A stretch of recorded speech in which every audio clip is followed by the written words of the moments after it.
to the Coffee and Hardcore podcast. This is season 2, episode 11. We say it all the time. We cannot believe we've made it this far.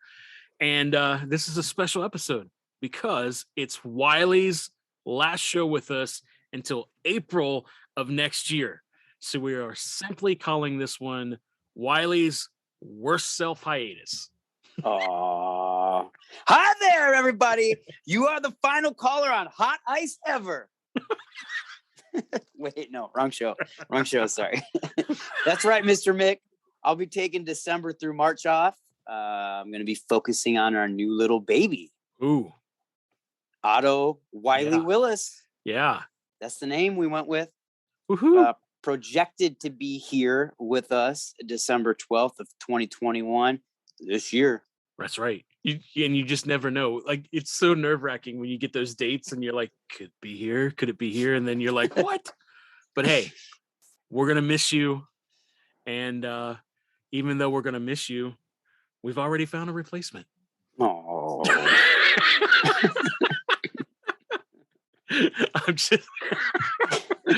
I'm making it sound worse than what it is. Like I'm trying to pick on you, but I'm not. Because honestly, we talked about this a few months ago and you found someone to step right in and help us out, right? I did indeed. And we have him here today. He's on the show with us. I'd like to welcome the new Wiley Willis, Mick's new co-host, Steven Scopa. Steven runs Straight Edge for Christ and has a huge heart for the hardcore community. Introduce yourself, Mr. Scopa.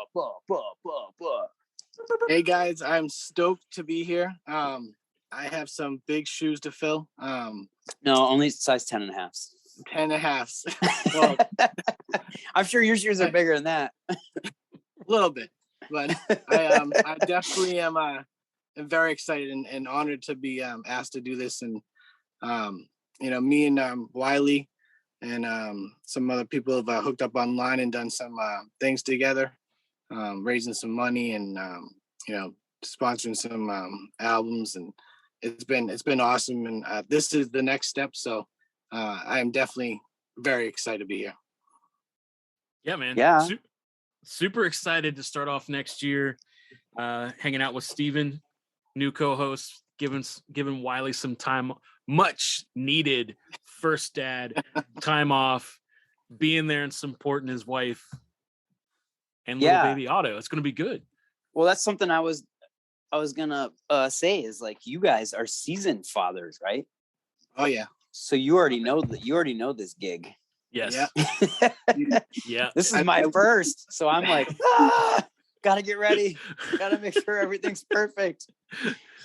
That's like I wish I could tell you the secrets, but you just gotta kind of learn as you go. Yeah, I'm sure. Yeah. It is awesome being a father though. So it's gonna be awesome. You'll be very, very busy. Yes. I am excited.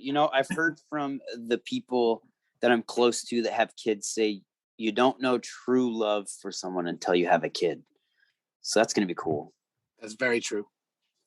You agree with that, Mick? I do agree. I do agree. Yeah. It's a different love. It's We're all we could go so far deep into that, but we're in the intro right now. So right. But I seriously am thrilled to see the show, listen to the show as an actual listener. This is going to be very exciting for sure. Totally.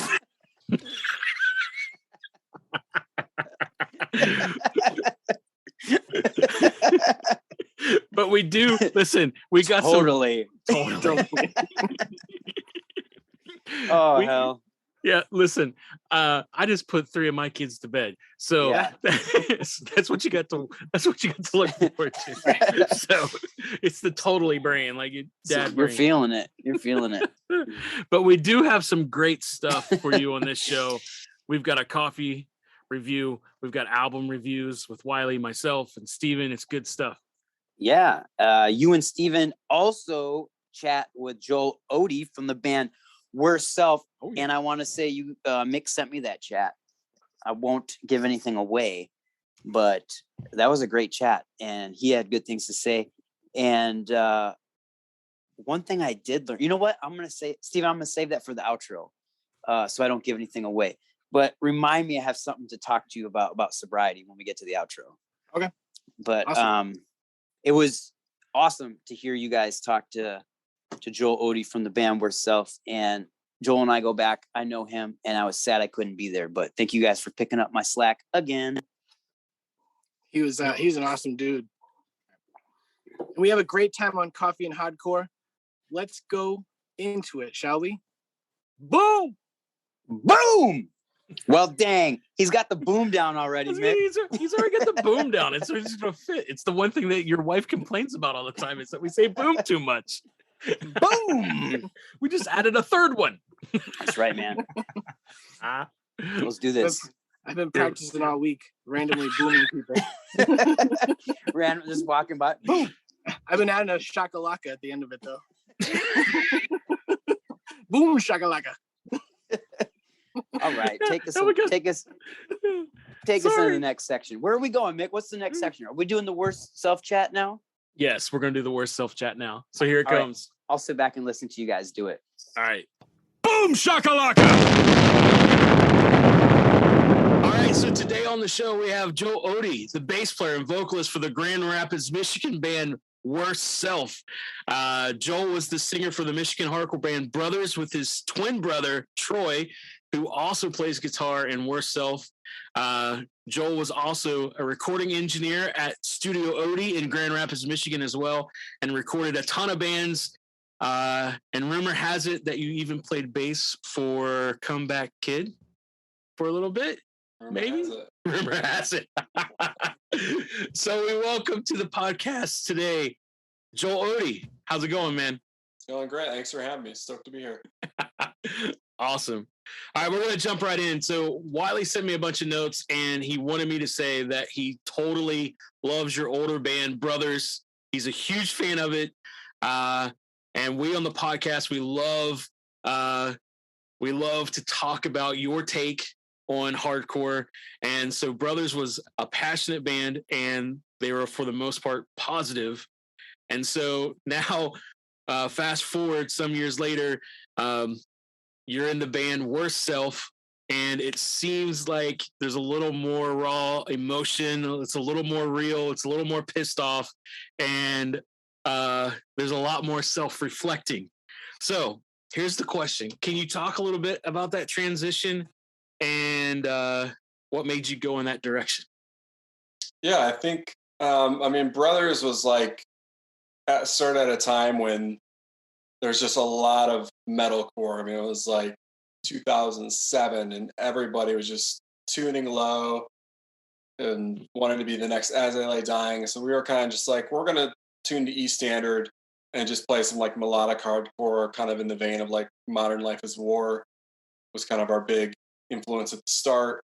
And definitely the songs back then, I mean, I was in my mid-20s, was writing mostly about like failed relationships or whatever, like, breaking up, kind of those things, and, friends stabbing you in the back, kind of finding out, people's true colors. And, the first album was kind of a lot of that. So, and a lot of kind of like, I guess, unity and leaning on one another. And, we can all together be something greater than ourselves.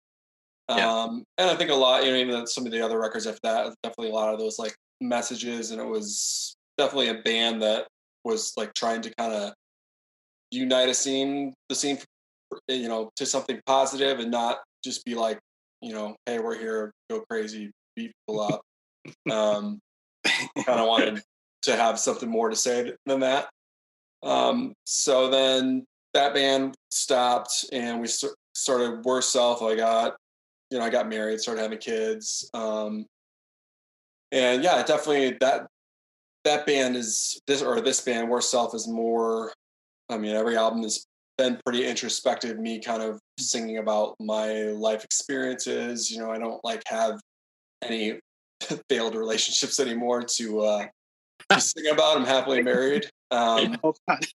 So I'm, definitely singing kind of more about the things that I struggle with internally, and just kind of some of the things I see going on in the world, and that's kind of you can definitely see that when you listen to Brothers, which I love that band and what you guys did there. When you go from Brothers to Worst Self, the transition's huge, and you definitely captured both. Like you explaining in your 20s and what that band was about and everything. That makes perfect sense. That message was pretty cool as is. But I love the Worst Self too. Like it's a whole nother side of your life and like what you're going through. I think so. I think I would definitely like to hear maybe a little bit like what the transition was like for you from going from that band to Worst Self, like what that was all about, that transition.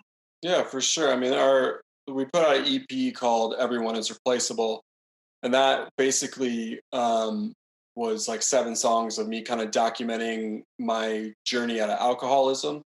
I was an alcoholic all through Brothers. It was pretty I kept it kind of under wraps, and it wasn't a problem. So then, fast forward, start Worst Self, and I definitely had a drinking problem. One night, went out to a show with my brother and just got hammered, got in the car, got T-boned, woke up in jail. So that was my eye-opening experience. Like you're done. You're gonna die if you keep this up.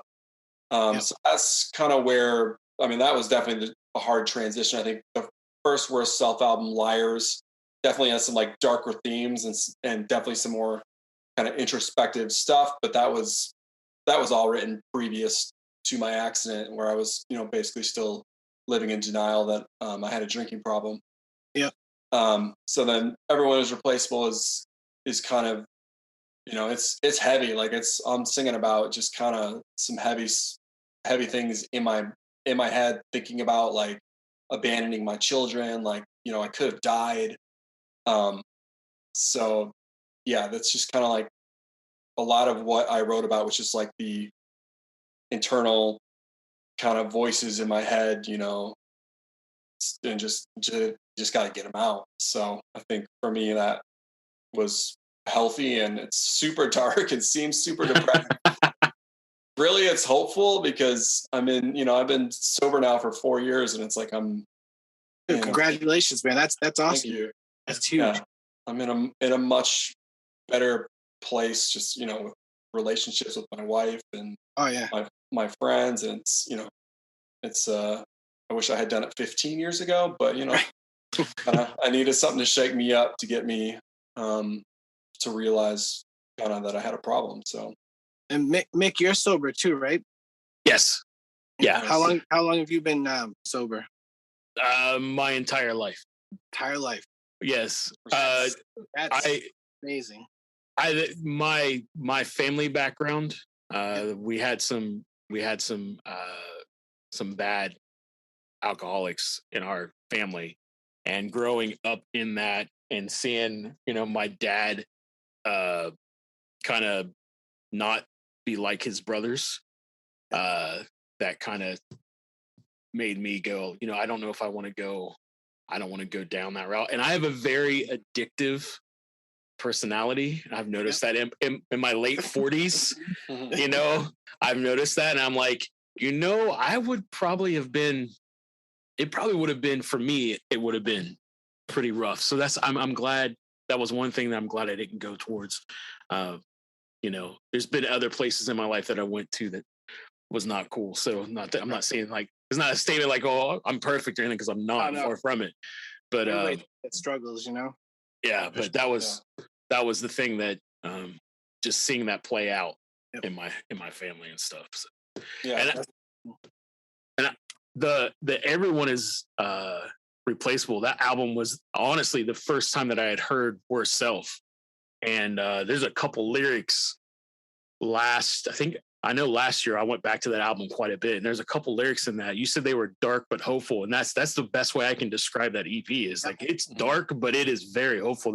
I know there's one line, and it might be from Burn It Down, where you say, I don't draw the line, I cross it. Yeah. I think there's a couple times I know that, just no, I don't toe the line. That's it. I don't toe the line. That's it. And I just, the raw emotion in that is just, for me, there was a couple times last year that I was like, I needed that statement because there was a couple places like in boundaries in my life that I had to cross that. So yeah, definitely hear that. It's killer. I hear it in that album. I hear it too, that the song Living Proof is a definite favorite of mine. I'm 5 years sober, so I can relate with your lyrics big time. I've been, I can say it hell and back, but it's been been crazy. But that album, Everyone is Replaceable that's a go-to for me. Thank you. Yeah, I mean, Living Proof is kind of like Living Proof for me. That song like gets me sometimes, even when I'm singing it. I'm just like, man, I've been saying this so many times, but it's like it's it's real, man. It's all I can say about it. It's a great album. It's always on in the gym for me. It gets me motivated and going. So yeah, it's good stuff. Nice. Sure. Gym jams. Yeah. Love them gym jams. Oh yeah. So you guys just dropped a close to 15-minute song on Everybody a few weeks back called Servant of Death. That is absolutely incredible. I listen to it all the time. Listen to it in the car when I'm going to work, coming from work. Just crank it. We're actually going to play a snippet of it real quick right now.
So we're back.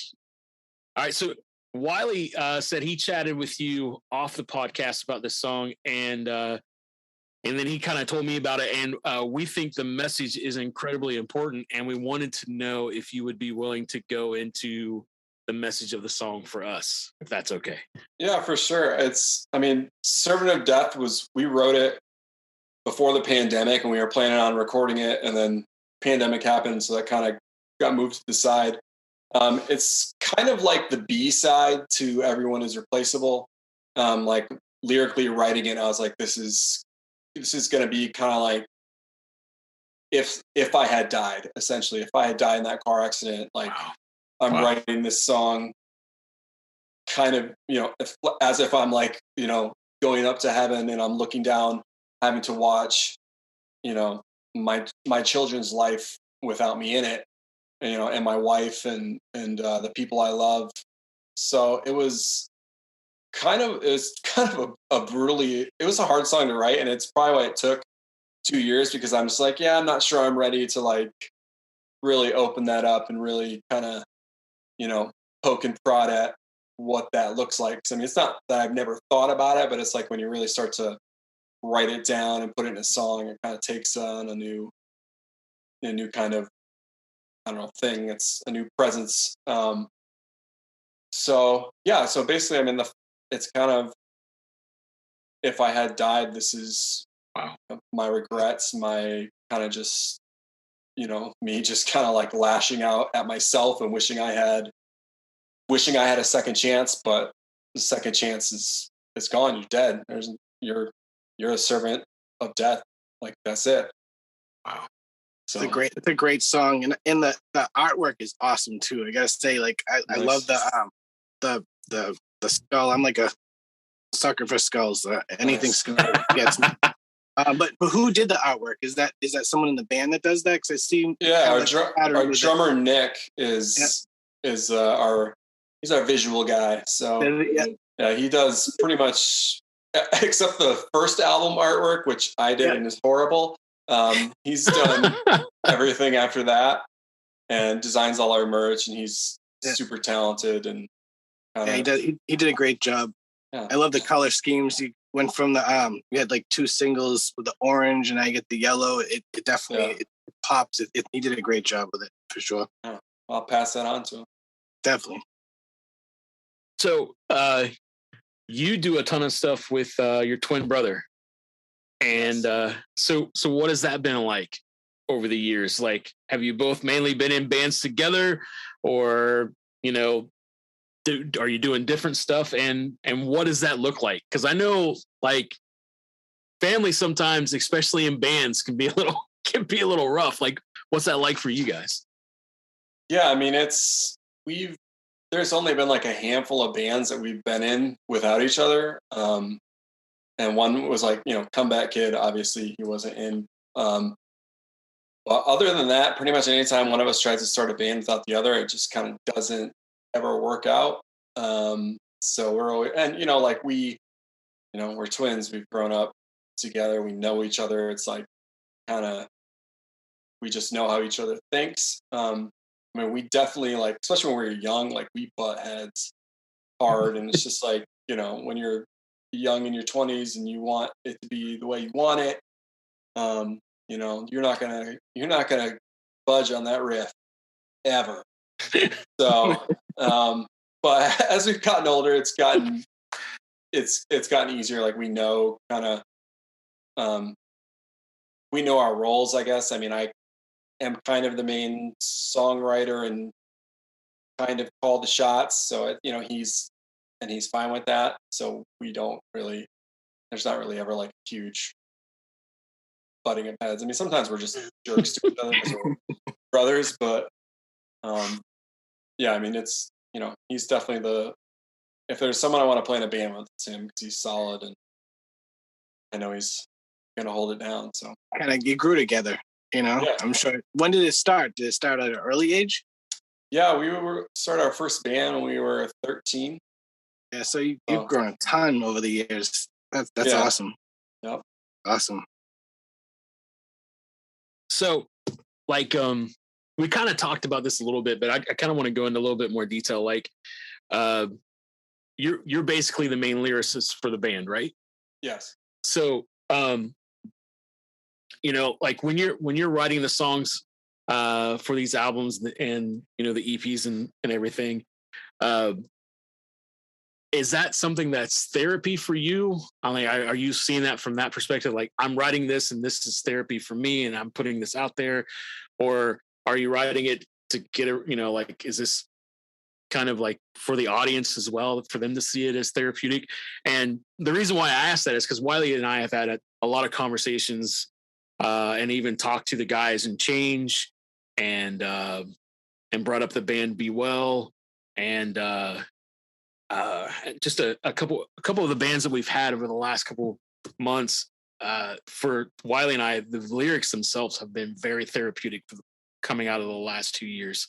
And now, when he said we were going to have you on, I was like, okay, here's one more band that has been very therapeutic for me. And so I guess, Wiley and I were kind of talking like, what's one good question we could ask, from someone who's definitely writing the lyrics for the band? Like, do you see that as therapeutic for you, and do you also want to see that a release for the folks that listen? Or yeah, I mean, for me, for Worse Self, I'm definitely writing the lyrics for myself, for my own mental health for my own. Like there's dark stuff up here, and it's got to get out. It can't stay in, or it will destroy me. So, I mean, first and foremost, that's, I'm writing for me to get these thoughts and ideas out of my head. I think it's awesome, and that people relate to it and can take something from it, especially if it's like, someone else who's in like recovery or struggling with addiction or something like that is awesome. And I'd like to say, yeah, that's why I wrote this song. But I mean, really, I wrote it for me because it's something that I needed. And it's just a bonus that it's touching other people and, helping them. I have people all the time who will like send me a message. Hey man, I'm like however many months or years sober, and just, really appreciate it. And I think that's super cool because, it's like just alcoholics are great people. So it's like they're usually cool and can relate, and they're usually like really hardworking musicians, or have turned that kind of, they're like, once they can like focus their energy on their passion and not on, drowning in their sorrows, like, it's just kind of incredible to kind of see what can happen. I know personally for me, I feel like I'm writing the best music and lyrics that I have in my life. Like the last 4 years, it's just been like, whoa, I wish I had put the bottle down sooner, because I can't believe the like creativity that is just like coming out. And I'm not even like, I feel like I'm hard, I just pick up a guitar and just, okay, well, here we go. We got something, so it's like once that fog is lifted, it's kind of insane. It's cool to see where you go with it too. Like you're having a clear mind and be able to focus on things like that. Sometimes when you're in the addiction, you're so lost in the addiction that, you just don't think there's any way out of it really. And that's what life is. Life is supposed to be like this. I know I was lost in it for years, and it just, when I came out of it like you, I was like, wow, like this should have happened so long ago. But life can be so good. It's insane. Yeah, right. It is. It's crazy. I mean, but also those times too. I mean, you learn a lot through them. Sure. They make you who you are today. So, a lot of people, myself, have said, "Oh, would you ever change this?" I don't know if I would change it completely, because, those years I did learn a lot. But you can definitely hear it in your music, man. Like it's, again, I can hear what you're trying to create there and for yourself, and it is pretty cool. It's awesome stuff. For sure. Thank you. Yeah. I honestly think it's amazing that in this time frame, it could be the last 10 years or so, but there's been so much awesome music that's come out, especially in the hardcore scene, that has really started to deal with mental health, addiction, moving forward, finding hope, finding positivity, but also like not afraid to deal with the shit. Like, all the stuff that gets in front of us sometimes that we're sometimes ashamed of or afraid to talk about, like some of those dark places in us. And, that's always been a part of hardcore, like the positivity and the pushing through and the talking about mental health. But it just seemed like there for a while, it kind of like got lost in the shuffle. And now there's so many good bands coming out with not only is the music amazing, but the content and what's coming out. And it just seems like there's a lot of helping hands, so to speak. Like, hey, listen, I've been there too. I know what it's like.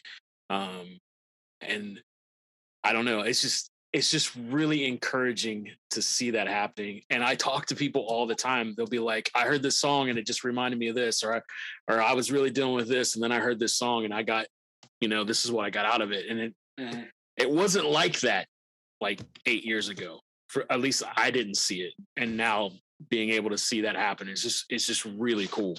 I don't know. Yeah, no, I mean, it definitely seemed like hardcore started to go more mainstream, and, people are like making a living, doing it, which is great. I'm like all for doing that. But yeah, I mean, you mentioned Be Well. Like, I think that full length they put out like is awesome. Like, I mean, musically it's great, and like just lyrically it's like super solid. I mean, I don't know Brian McTernan very well, but Right. it seems like he's been through the ringer, so Right. I can relate, man. Like, yeah, man, that's just it's nice that someone's singing about like real life like struggles, and Right. you know. Yeah, and I know like a couple of times on that album, you can just kind of hear his heart about disappointing someone. Yeah. And that's an instant connection for anybody, because all of us at one point or another have disappointed someone to the point where you felt like, and so that connection is just there, and it's just so refreshing that all that is just out right now. So yeah, and I think too, like with being sober, it's just like I think in Brothers there was a part of myself that I guarded. Like there's things that I can't let people know because I'm ashamed of them. Now it's like, well, I could have died. It's just all out there now, and especially now that I am sober, I have the confidence to be able to talk about it and to share it, because I definitely, the lyrics I've written for the last couple of Worst Self releases would have never been on a Brothers record. Wow. Like I just wouldn't have been that vulnerable, at that time in my life. So it's awesome. That's awesome. So as you can tell, we're huge fans of Worst Self. Like since the time we started this podcast, we've always brought your band up. So, so what does the future hold? And that's kind of a selfish question because we want to know ourselves. But what does the future hold for the band? Like, you got more releases coming out? Like, are you planning on playing some more shows? Maybe doing a tour? Like, what's out there for you guys? Yeah, I think we're gonna start focusing on the next full length. Got a bunch of songs that are like kind of in the demo stage, so we need to, make sure that we can play them as a band. And kind of, I gotta get cooking on some lyrics. So, so yeah, I think that's the focus for now. We played that Skeletone show, the grand opening, and I think that's probably gonna be the only show we play this year. We're just, we're all super busy, and with kids in school and football practice and all this running around. It's like trying to throw a gig in on a Friday night or a Saturday night. It's like, man, I need to sleep. So, so we'll see. I mean, I'm sure we'll probably try to do, something next year, but we're kind of just going to try to, I think, focus on some writing right now, and wait for a less busy season to get out there and play a little more. Nice. Awesome. Nice. So new things are coming, and so we're excited about that. Yeah, we're not done yet. So here's a fun question. All right, what's your go-to guilty pleasure movie, TV show, or even it can be an album? Oh man, let's see. Well, guilty pleasure TV show is Bachelor in Paradise. That's I mean, it's terrible TV, but it's good for something. Can't stop. Yeah. Surprisingly, you're not the first person to say that on the show. So. All right. Well, that's cool. You've got good company. I think Survivor is also another guilty pleasure show. Guilty pleasure album. Man, let's see. Probably that new Turnstile, because everybody seems to have big opinions about it. I kind of like it. There's a couple songs I'm like, man, I could take her to leave it, but listen, if that's a guilty pleasure, then I'll be guilty, because I absolutely love that album. My kids love that album. My wife loves that album. Yep. I love it. So I love that album. I mean, it's hard to not smile when that holiday song comes on. Like, right. It's a good riff, man. I don't know. Definitely a feel-good album for sure. Yeah. It's good stuff. I think my biggest guilty pleasure for music would probably be, I don't know if this is guilty pleasure, but I say the Beach Boys for sure. Yeah. My first tape when I was 5, my mother bought me the greatest hits, and that thing to this day is still turned. Nice. I love that stuff. I got my kids trying to listen to this stuff too. So, don't live anywhere near the West Coast, but I love surfing USA. Well, if we're throwing out our own, lately I've been listening to a lot of I don't know if I would call it bad, but just like 60s folk music. There's just some stuff that I'll get into sometimes, and my kids will be like, "Dad, what are you doing right now?"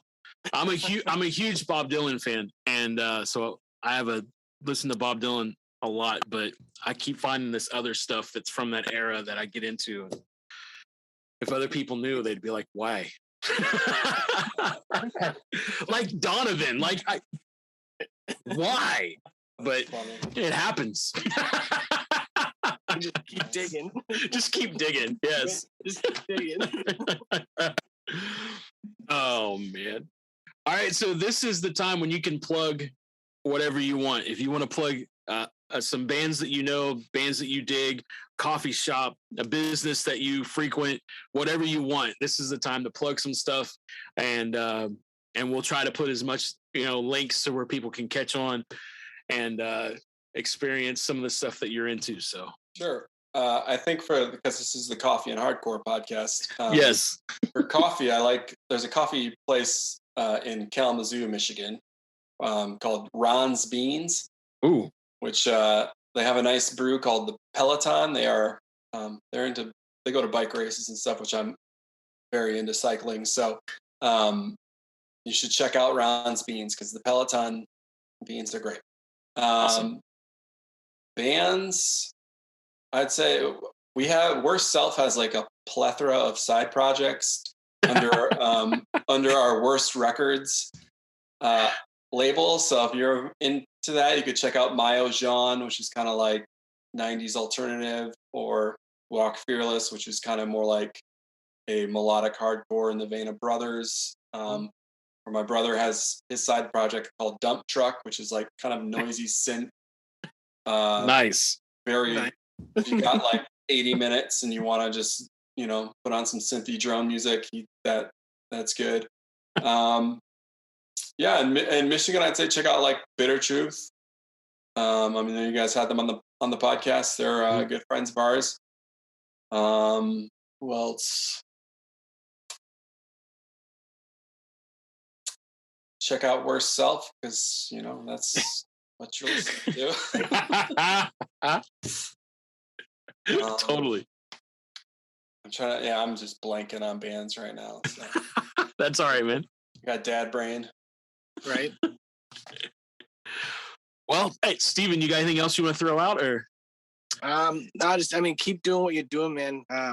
I love it. The new EP or 15-minute song. That thing is amazing, and it's another turn. Everything's progressing. I can see it musically with what you're doing, and I love it. So just keep doing it. You guys are awesome. Man. I appreciate it. Yeah, the new album's gonna go to some more adventurous places like that song. So we're still gonna be very heavy, but probably also pretty and weird. Nice. Yeah. So that's a great combo. Pretty and weird. Love go for it. It's good. Well, it's nice chatting with you guys. I appreciate it. You having me on the podcast. No problem. Hey, if there was one song other than one that's 15 minutes long, what would you want to close your chat out with? I'd say Burn It Down or Living Proof. All right. Awesome. Sweet. We'll play that out. Awesome. Thanks for being on, man. Yeah, appreciate it. Thanks, guys. Awesome. Thank you.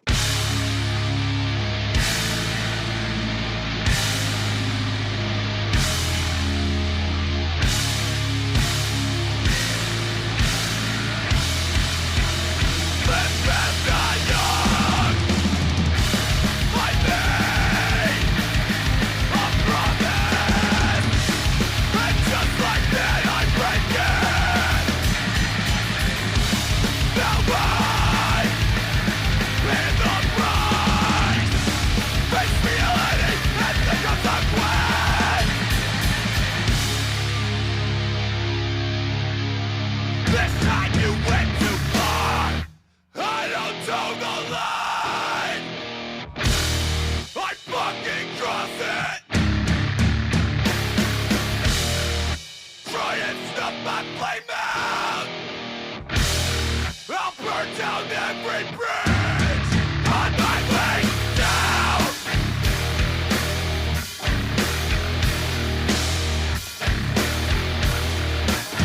I'll burn it all down.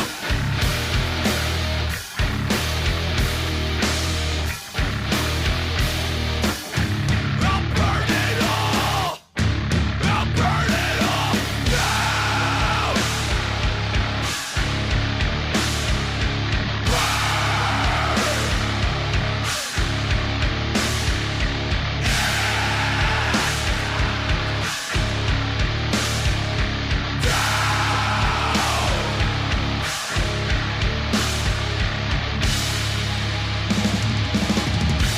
I said I was going to break those chains, but instead I found I thought I took those books down, but I feel that love instead. Now it's all gone crashing down.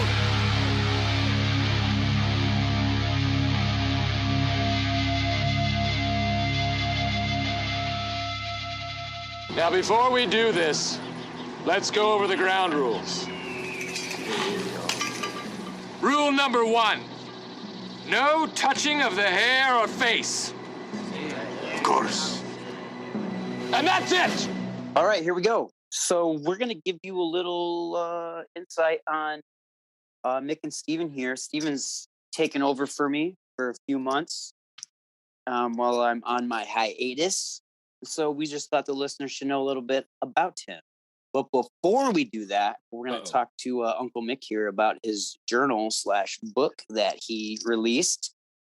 And let's just jump into this. This is our short chat with Mick and Steven.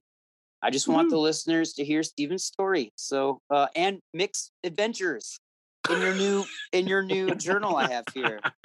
What's the full title of this? Reflections, a prompt journal for self-awareness, awakening, and healing. Right? I read it, so I hope that's the whole thing. You did. That's the whole title. It's a huge title. So as I said, Mick came out with a new book, a journal, a personal journey, if you will. Yeah. And Mick, can you talk on it? Yeah, man.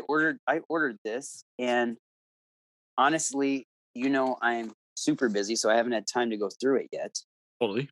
But I will, and I want you to let the listeners know about it. Yeah. Well, most folks that listen know that I pastor a church.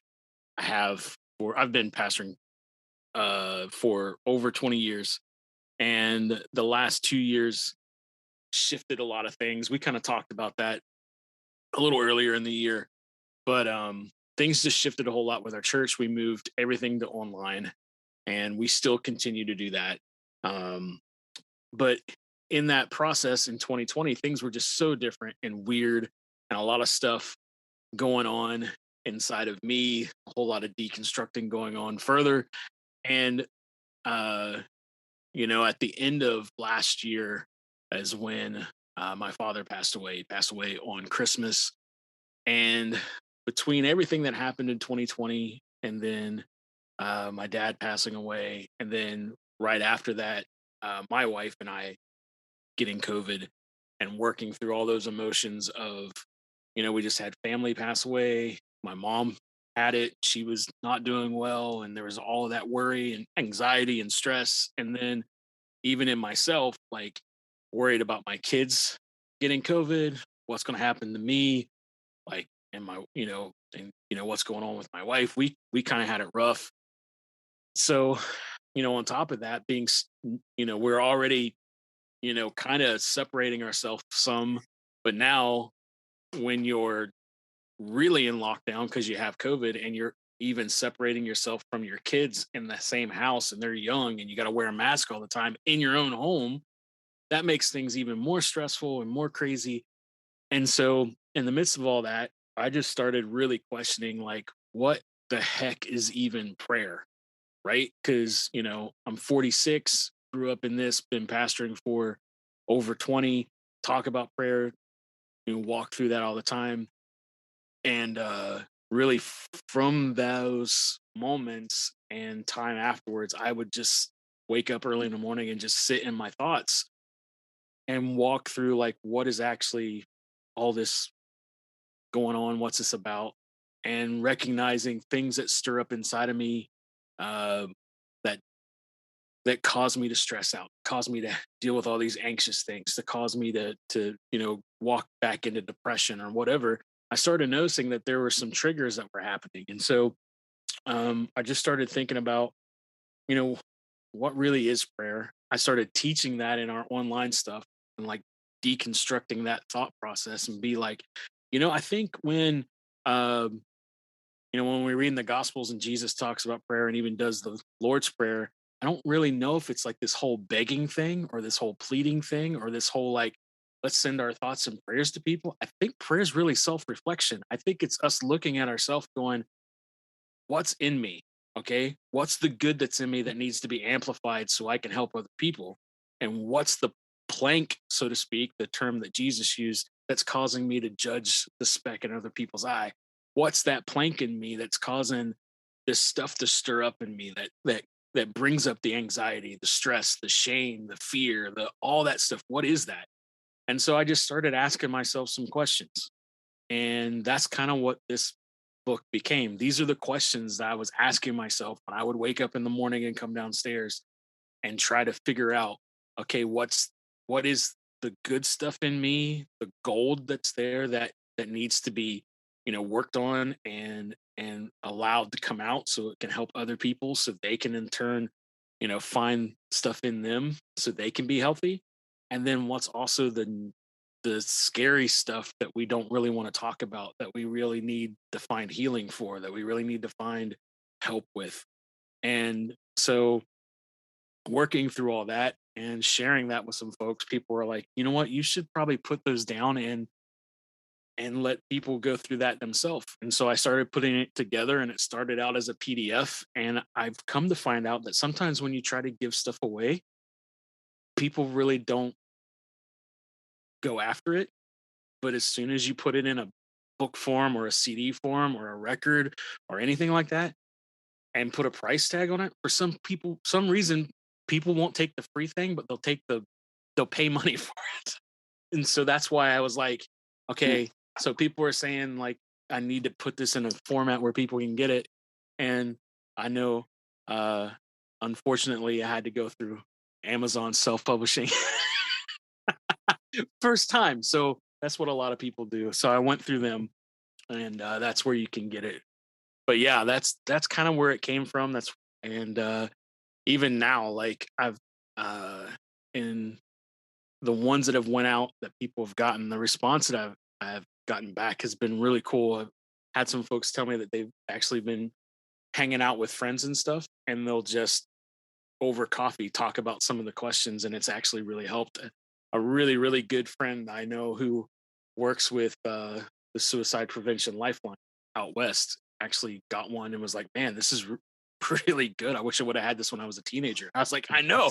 I wish I would have had these questions too when I was in my 20s and working through some stuff. But yeah, that's where that came from, and why I put it together.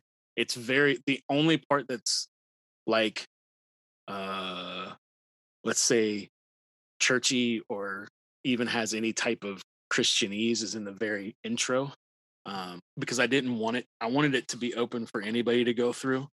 Um, so I just kind of talk about, what I discovered prayer to be, which is like going inward and reflecting. That's where the book title comes from, reflecting on those things in us, really to become a better human being.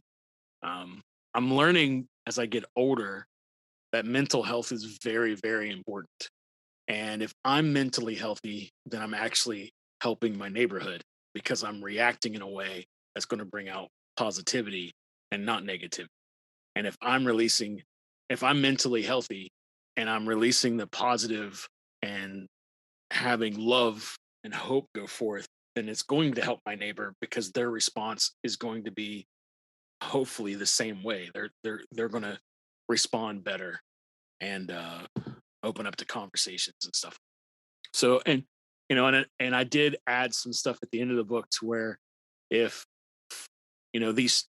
these questions trigger some things and people are like, man, this is some deep stuff and I think I need some more help, that there's actually a place to where you can actually talk to some legit people more than just some bearded dude, but actually talk to someone who's a Right here, professional. right? Yeah, At the right end of there. the book, it's got all the hotlines and whatnot. Yeah. That's yeah, cool. It has the address to our website to where you can go and actually connect with folks. Like there's places where you can actually do text, like they're counseling through texting, like to talk to a therapist or a counselor. Oh yeah. Yeah, you can actually go there and find there's links for websites to actually schedule something in your region with somebody. And then there's some addiction recovery places as well. That actually the cool thing is just in this year, 2021, because we have talked so much about suicide prevention and mental health and finding help and how there's no shame in meeting with a counselor or a therapist. There's no shame in even medication to help regulate some of the things that's going on in your brain to get things back to where they need to be. I've had some folks reach out to us and be like, can you please add us to your resource list? So that has been super awesome. We've had some really rad addiction recovery places that are like nationally kind of known that have reached out to us and like, can you please add us to your list? And so that's been really cool to see that kind of happen. So yeah. So did you go through, you've done all these journal exercises, right? Yeah. Can I ask you one? Sure, why not? Go for it. So I got, the one that stuck out to me was exercise number 28. How do you carry the weight of your past trauma and how has it affected you? That's good. So, and here's the thing, and this is the great thing about these questions, they change over time. Sure. And so let's go with, I'll go with my answer that would have been the first time that I actually looked at that. And when would have been the first time you actually looked at it? The first time I looked at that question would have been, I would say October of last year. So this would be before even some of the crazy stuff happened. And that question I would have answered, I don't. You don't what? Carry well. Don't carry it well. Yes, that would have been my answer before. So this would have been right before your father passed too, right? Right. So walking. So, but how would it affect you not carrying it well? Let's see. Not carrying it well is the second part. Okay, so how it would affect me would be losing my temper, very fast, losing my temper, moments of extreme depression to where be days where it just stare off into outer space and not be able to get things done, putting off projects till the very last second. Yeah, well, that's kind of a personality trait anyway, but worse than ever. But yeah, just moments of depression, moments of shame, like feeling like because of past stuff and whatever, that coming back and feeling like, you're a failure, you're this, you're that, or, walking through that till like even now, carrying that. How do you carry that trauma? I am way more open to talk. So this is you answering it now? Yeah. Okay. Way more open to actually having discussion, talking, to where before all that stuff got hidden and shoved down. What do you think changed? What changed was having moments with myself where I could look and see, okay, so even though those things happened to me, or even though those things were a cause of an action or something that I did, a choice that I did, even though that's over here and it seems huge, there's also all this other stuff in me that I've seen that is good, that I've seen that works, that I've seen is like gold. And then I see like my kids and my wife and all that. So that begins to weigh which one is greater. And then as that begin to shift, then I can look and go, okay, so this thing that happened in my life, really, I had like if it was something that I didn't have control over, let's say it was something that was said to me or something that happened, some sort of spiritual abuse or trauma that happened in the church. Okay. I would look at that and go, okay, I really didn't have any control over that. I couldn't do it, but it was brought to me. So here's what I can do with that. I can either hold on to it and keep allowing it to affect me and hurt me, or I can begin to let it go. And that's still a process. That's not something that happens overnight. It's not something like, ooh, Yeah. it's all cool. For sure. And that's not something like, especially if there's trauma that has issues with trust, right? Like that's not going to change overnight. There's a process, but you can start talking about it and you can start checking it and realizing, okay, the reason why I'm reacting this way is because it's pushing that button that happened in the past Mhm. and that caused it to happen. So I can react differently. And that, in a sense, really starts to heal that up. Now, the stupid stuff that we do sometimes, we all make bad choices. And from those bad choices that make stuff happens, you just go back and look at it and go, am I going to feel shame for that anymore? Or am I going to feel the shame and then let it get on a bus and leave? Like there's so many things that happen to us sometimes that, and it's not all the time that we can do this, but there's some things that, some shame that we felt because of something that we did or something that happened or a failure that happened. Uh, we can either, be at a bus. If you can just imagine being at a bus stop and you got all this stuff with you and you're kind of sitting down on the bus seat waiting for the bus to show up. You feel it's not a good thing to hide those things. You should feel it. You should recognize it. You should talk about it. But when the bus comes and, where those feelings take us sometimes to depression and all that other stuff, when it gets to the point where it starts to go, just let it go. And you remain in the place of positivity. You remain in that place of, I'm not going to go with this. I'm going to go a different direction. That's easier said than done. And that's why I encourage people that if this is something that you can't talk about with your friend or your family, and it seems like something you can't get through by yourself, then that's the moment that you got to go, okay, I got to be brave here and I got to make a phone call. I got to call my doctor to where I can maybe meet with a counselor or a therapist and we can talk about it, because it's a fact of life. There's all this stuff that we're talking about and it's emotional and all that, but there's also stuff that goes on up here in our brain that sometimes just doesn't fire right. And part of the process of healing and mental health is that you might need to talk to somebody, or you might actually need some help. Doesn't have to be something that you're on for the rest of your life, but it might be something to level some things out. It might be a change in your diet. It might be, changing something that's going on around you. And sometimes you need somebody else to talk to you to help you find it. And so that's why I just encourage people to go beyond just, don't just, if you get to a point you're like, whoa, there's some stuff down here that needs, well, then that's time to talk to somebody. Yeah, for sure. And the problem is like in the past, we've made that a shameful thing. Like we made it a weak thing. We've made it like you're going to go see that. We're bringing that back though, right? Yeah, we are. That's what I love. Even the conversation with Joel and the folks that we've had on for the last couple times, like even in the scene that we're all involved in and we love the hardcore scene, like it seems like that's back at the forefront.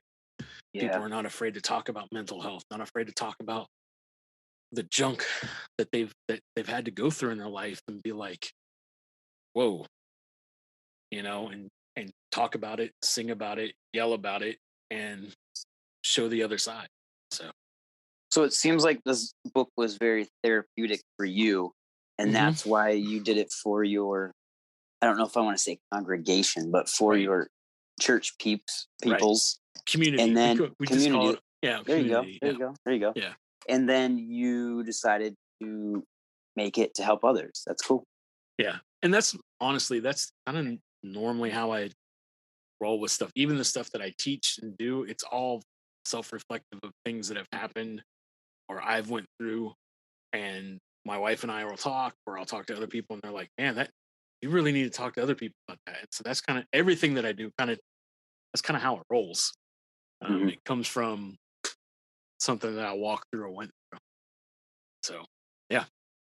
Well, yeah, I mean, that's the best kind of part, right? People can relate to personal struggles, and right. So that's cool. I'm glad you did that. And you also, maybe you told me this on the DL, I'm not sure, but you're going to do a follow-up, right? Yeah.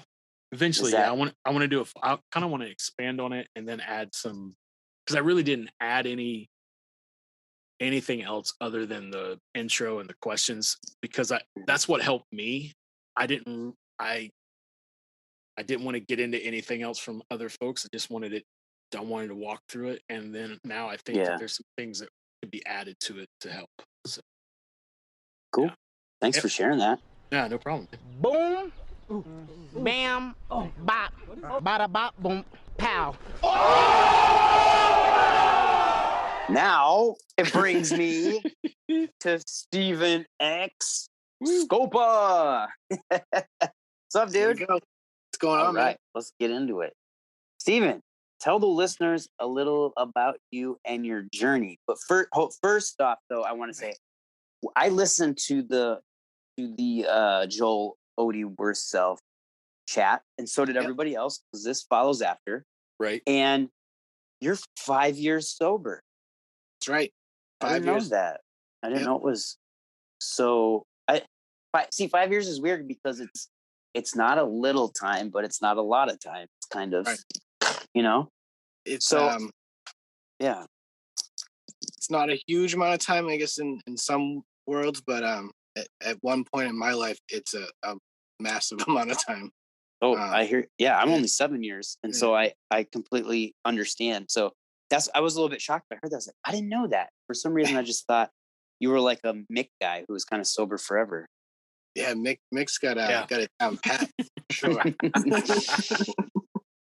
But I think some of the people who are super passionate about it, I mean, there's some people who are been sober forever who are, but to me and to people who are very artistic and more on the edge of what would you say you had, Mick? You said you had a addictive personality. Yes.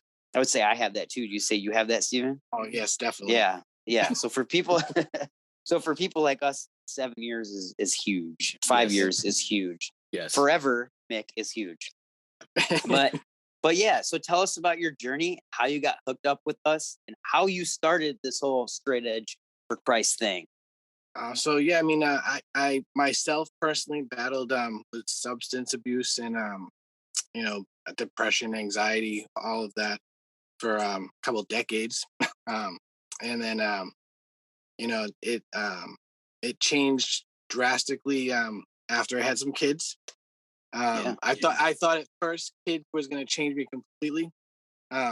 It didn't quite work out that way, but over some time and with my What do you mean by that? What do you mean by that completely? Like, so I thought, okay, I'm gonna have a kid, so now I'm gonna stop drinking, I'm gonna stop drugging, the world's gonna be completely different now because I'm a parent. Yeah. And that didn't happen like that. Your demons followed you. They followed me, and I'd have times in life with some soberness and control, but it always ended back up in the same place. And then it would just get worse and worse and over time. But really what helped me was my wife started dragging me to church. And that was something that I never ever wanted to do, because I grew up not in the church. I grew up with no faith, basically. And we started doing that, and it took some time, but I started listening, and there was people saying some good things, and I would take things from it, and eventually it really just stuck, and that helped me conquer my demons. That, and I also went to a really good program. It was actually this program. It's Goddard Medical. It's a big thing out here in Massachusetts. They have a couple of different facilities. And I I think it was the third attempt there, but I got hooked up with a really good group, and with that combo of that, my faith, some friends, family, it all just kind of like mixed and stuck finally. And then, we're here today, but it was definitely, it was pretty cool the way it all works. Looking back now, like the way it worked, it was pretty cool. For sure. The one thing I could say, since we're talking about the whole sobriety thing, is I never really was ready to be sober. I know that now. All those times that I tried and went to counseling, I never personally inside was ready to actually attempt it. And in this 5 years now, it's not even really a thought anymore. Yeah. I don't even really think about it. It's just this is the way I'm gonna live the rest of my life. So, amen, brother. It's pretty cool. We got each other's backs on that too. Oh yeah, definitely, definitely. No, but yeah, listening to Mick with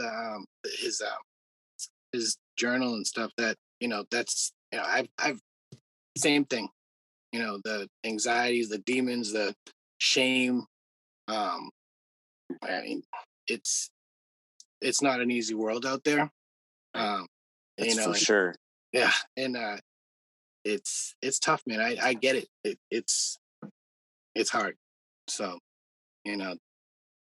questions and thinking and just putting a different spin on things, and even just talking to somebody for 5 minutes, it can do a wonder. You just got to keep your mind open. But, yeah, just let people know that you actually care. Right. But so how did you just let people know about Straight Edge for Christ and how you got this thing rolling? Straight Edge for Christ, legit. So Straight Edge for Christ started with an Instagram account. I went on Instagram. I'm like, you know what? I'm gonna open an account where I can share my faith, straight edge, and music. Those are 3 things I wanted to do. So I started doing that. Next thing you know, I started getting some followers. A lot of people talking. I found out there's more than 3 Christian straight edge people in the world. But it was it kind of took off though. Like all of a sudden it started becoming more than just a page. With the help of followers, people started making designs, and people were like, oh, put this on a shirt or do this, that. So I started, I'm like, oh yeah, let's do it. Like, let's throw some stuff on shirts and make some merch, and I'll just I'll give it out and sell it, and it's kind of cool, like sharing it with the world. So it started that. Then I started getting people asking me to create designs for them and stuff, like album artwork and stuff like that. And I'm like, I personally, artistic wise, have never really had a talent that I thought. So I really learned as I went, imaging, stuff like that, using different apps and stuff. And I started making some different designs for people, and it's been pretty cool. I've made a couple different album artworks for a couple different bands, labels. Yeah, it's been pretty cool. So do you do all of your designs? Most of them I do. I do most of them. Yeah, I've started to look into having other people do them too now, but as of right now, they're all pretty much mine. They are imaging designs though, so I cannot draw very well. So I usually just overlap images and stuff like that, which is pretty cool. You can actually create some pretty cool stuff nowadays. So, yeah, I print a lot of your stuff. Yeah, you do. You guys are awesome, and Thanks, man. Those shirts came out awesome. I love it. It's good stuff. Oh, I have a question for you, but I have to grab the shirt real quick. Hold on a second. I'm back. Okay, so remember you sent me some of the ones that were printed by someone else? They were on the black shirts. Yep. And then we printed these, and Yep. My wife has one of the black ones that you sent me, and she wears it all the time. And I was looking at it because we're like super anal about it. Like, we got this to come out like so much clearer. I don't know if you saw that. Oh yeah, it's way better than the first one. But that's not what I have to talk to you about. Is that a person in the middle? No. Or am I just seeing that? You're just seeing it. It does. It looks like it. I thought it was like a girl reading the Bible or something. Do you see it, Mick? Let's go. Dude, I think it looks like Mothman. You see it? It's you see it? But I told my wife, I'm like, oh my gosh, I think that's a little girl reading the Bible, and she's like, nah, you're reading into that. I guess I'm reading into it. I put that there. I read into it. I thought it was Mothman. Yeah. Yeah, it looked like Mothman to me. Cool. Well, Steven, thank you so much for helping me out, for helping Mick out, for picking up my slack, and I appreciate it. And it's going to be great to have you on the podcast. I can listen to it, be a listener. Mick's going to enjoy your presence, but let's keep rolling. Let's get into this coffee review, shall we? Let's do it. Let's do it. All right. We're jumping in. Go for it. Who wants to go first? Let's paper, rock, scissors for this, guys. Paper, rock, scissors. All right. We'll keep this. We're gonna go. Here we're gonna go. 1, 2, 3, shoot. Okay. All right. Okay, ready? Yes. 1, 2, 3, shoot. Oh, okay. So it's between Mick and I. All right. So Steven threw paper and Mick and I both threw scissors. All right. Ready? 1, 2, 3, shoot. Oh. We threw paper. Ready? All right. 1, 2, 3, shoot. You go first. Okay, so I go first. I threw paper, y'all. So here we go. Let's do it. Oh, you guys aren't gonna like my coffee review is brutal. Oh no. I wasn't gonna do it, but I decided to do it. Here we go. Right. All right. So Pinky Promise Coffee Roasters in Sturgeon Bay, Wisconsin. The bag says proudly roasted in Door County, Wisconsin. What? My wife and I got this coffee when we were camping in Door County. I got the Peru medium roast with tasting notes of toffee, almond, and citrus. It was a little on the pricey side. Yeah. So we'll get into that. I personally didn't taste hints or notes of almond or toffee.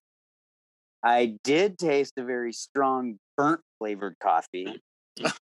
I get a citrus aftertaste that kind of burned my throat a little bit. And I tried making this coffee 3 different ways, with a little bit of coffee, a medium amount, and then filled it to the top with beans. And when I filled it to the top with beans, I was burping it up all day. I don't know, man. It tastes the same to me each time. Overwhelming, thick, burnt taste. And I'm not sure if I got a bad batch or what, but this coffee is not for me personally. And I was going to continue to drink it because I hate wasting coffee. I had to throw it out. I drank it 3 different times, and I was no, I can't do it. I can't deal with the burnt coffee burp. I will not be buying it again.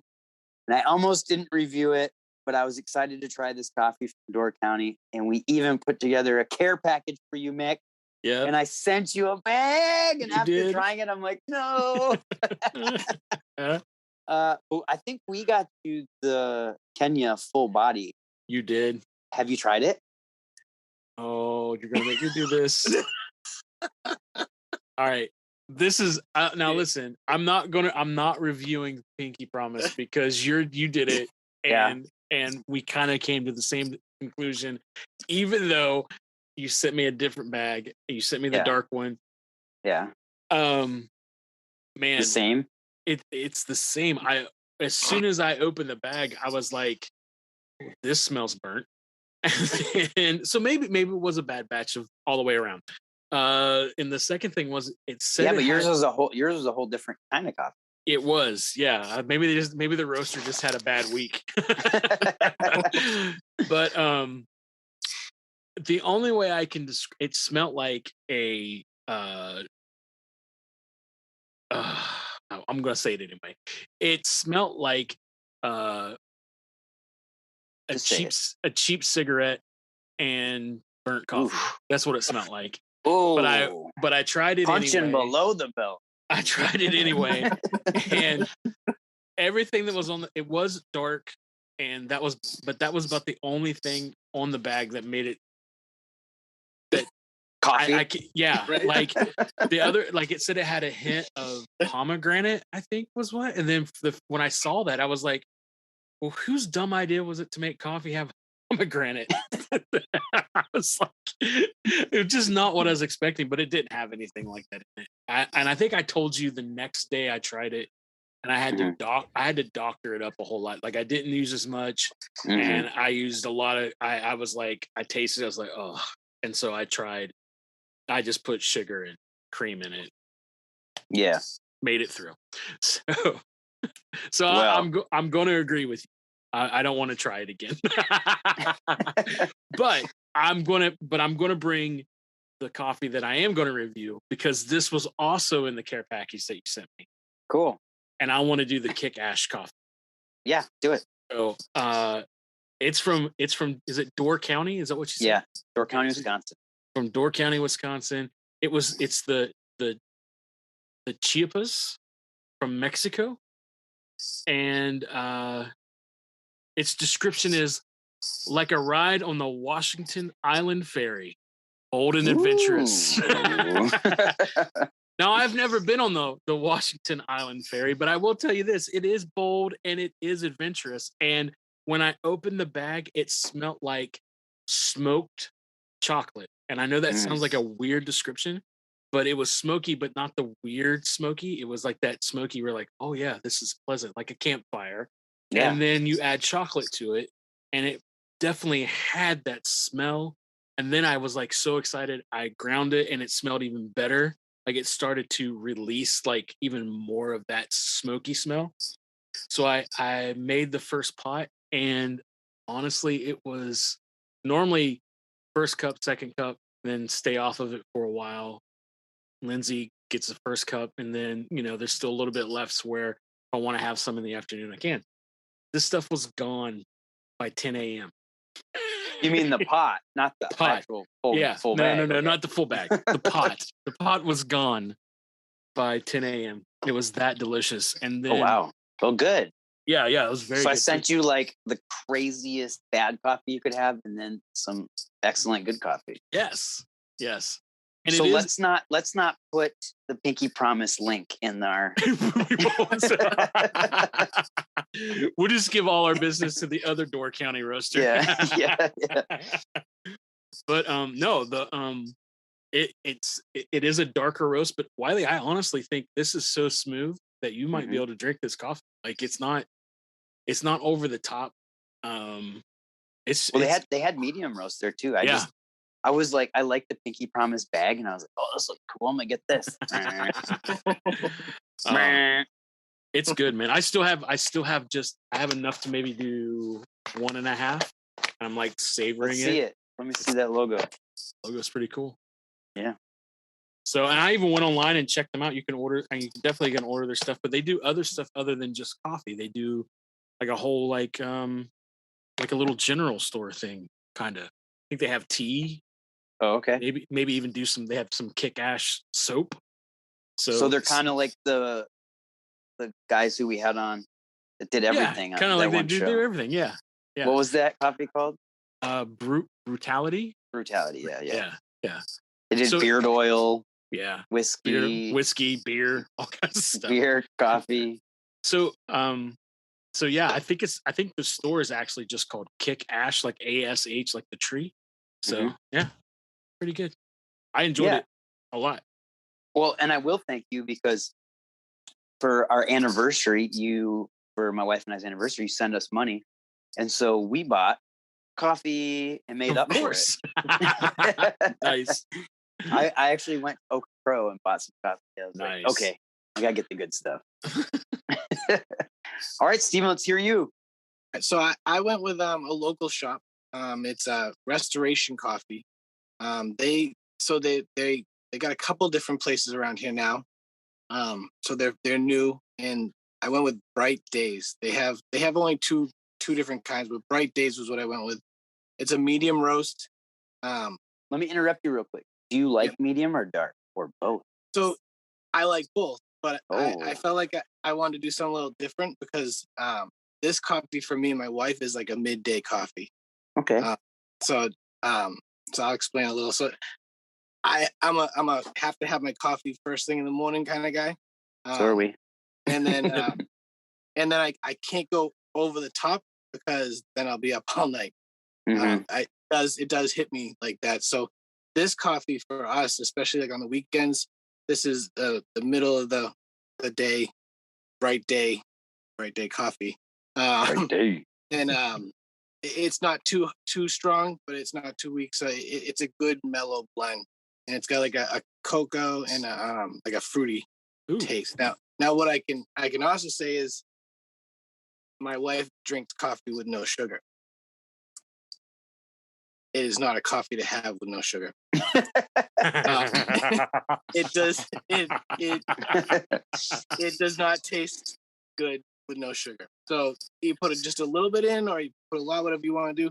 But it kicks it up, and you can taste everything, and it's great. So Steven, are you you're 2 sugars cream kind of guy, or what do you do? I am a 2 sugars, 1 cream. I'll do oat milk and stuff like that, but usually cream.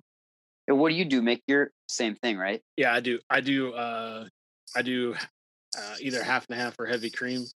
Mm-hmm. That comes from doing keto. Like I did keto for a while, and so that's where that came from. Or butter. Have you ever put? It's called bulletproof. Oh yeah, get out of here. Take a little bit of butter in your coffee, dude. It's called bulletproof. Fills your stomach. Oh yeah. It's actually delicious. It's actually delicious. I'm not joking. All right. I do mine. I take mine black though. I don't put anything in it. But I will say this: oat milk is. I can't do it in coffee. Oat milk is good. Yeah. It hurts my stomach for some reason. So this place has signature. Yeah, I don't get it, man. This place has signature coffees too. So you can get like espressos and stuff like that, and they're all named like Lauren, Rachel, Courtney, and they all use oat milk. They have different flavors like cinnamon, honey, and those things are addictive. Yeah. Yes. Yeah. It's a good word for it. We've got 2 places locally, and the one that we just kind of started going to downtown has a lot of that. Like you walk in and you can like, okay, this is a legit coffee place, and they've got a lot of local beans, but they got some signature stuff. It's just off the charts. This thing knocks Dunkin's out of the park. Oh yeah. Dunkin' Donuts? Dunkin's. You're fired. All right, who we got next in line there, Mick? Take my spot. Just kidding. I got a side note too. So I was looking for coffee to pick, and I went to see the Ghost Inside. They played with a bunch of different bands, and Jim Riley, the bassist, was wearing a Restorations coffee shirt. So that was a sign. I'm like, all right, that's nice coffee. It was a calling from above. Oh yes, yeah. So, it was a calling from the ghost inside. The Ghost Inside. That's so bad.